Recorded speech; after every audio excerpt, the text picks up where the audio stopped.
ಇನ್ನು ಚಿಕ್ಕಮಗಳೂರು ಭಾಗದಲ್ಲೂ ಕೂಡ ಅತಿ ಹೆಚ್ಚು ಮತದಾನ ಆಗ್ತಾ ಇದೆ. ಹಂತ ಹಂತವಾಗಿ ಮತದಾರರು ಮತಗಟ್ಟೆಯತ್ತ ಧಾವಿಸಿ ಹಕ್ಕು ಚಲಾವಣೆ ಮಾಡ್ತಿದ್ದಾರೆ.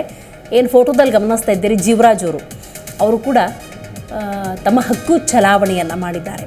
ಮಾಜಿ ಸಚಿವ DN ಜೀವರಾಜ್ ಮತದಾನ ಪ್ರಕ್ರಿಯೆಯಲ್ಲಿ ಭಾಗಿಯಾಗಿದ್ದಾರೆ. ಎನ್ಆರ್ಪುರ ತಾಲೂಕಿನ ದ್ವಾರಮಕ್ಕಿ ಮತಗಟ್ಟೆಯಲ್ಲಿ ವೋಟಿಂಗ್ ಮಾಡಿದ್ದಾರೆ. ಸರತಿ ಸಾಲಿನಲ್ಲಿ ನಿಂತು ಮತದಾನ ಮಾಡಿದ್ದಾರೆ ಮಾಜಿ ಸಚಿವರು.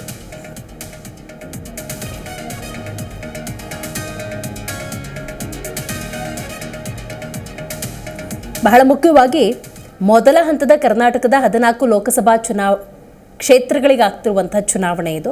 ಬಹುತೇಕ ಜನಸಾಮಾನ್ಯರು ಮತಗಟ್ಟೆಯತ್ತ ಧಾವಿಸ್ತಾ ಇದ್ದಾರೆ. 10 ಗಂಟೆ ನಂತರ ಸ್ವಲ್ಪ ಕಷ್ಟ ಆಗುತ್ತೆ, ಬಿಸಿಲು ಸ್ವಲ್ಪ ಹೆಚ್ಚೇ ಇರೋದ್ರಿಂದಾಗಿ ಅಷ್ಟರಲ್ಲೇ ಮತದಾನ ಪ್ರಕ್ರಿಯೆಯಲ್ಲಿ ಭಾಗಿಯಾಗೋಣ ಅಂತ ಹಲವಾರು ಮತದಾರರು ಮತಗಟ್ಟೆಯತ್ತ ಧಾವಿಸ್ತಾ ಇದ್ದಾರೆ, ಚುನಾವಣಾ ಪ್ರಕ್ರಿಯೆಯಲ್ಲಿ ಭಾಗಿಯಾಗ್ತಾ ಇದ್ದಾರೆ. ಸೊ ಹಲವಾರು ರಾಜಕೀಯ ನಾಯಕರು, ಸ್ವತಃ ಅಭ್ಯರ್ಥಿಗಳು ಪ್ರತಿಯೊಬ್ಬರು ಕೂಡ ಮತದಾನ ಪ್ರಕ್ರಿಯೆಯಲ್ಲಿ ಭಾಗಿಯಾಗಿದ್ದಾರೆ. ನಟ ನಟಿಯರು ಕೂಡ ಈ ಚುನಾವಣಾ ಪ್ರಕ್ರಿಯೆಯಲ್ಲಿ ಭಾಗಿಯಾಗಿದ್ದಾರೆ.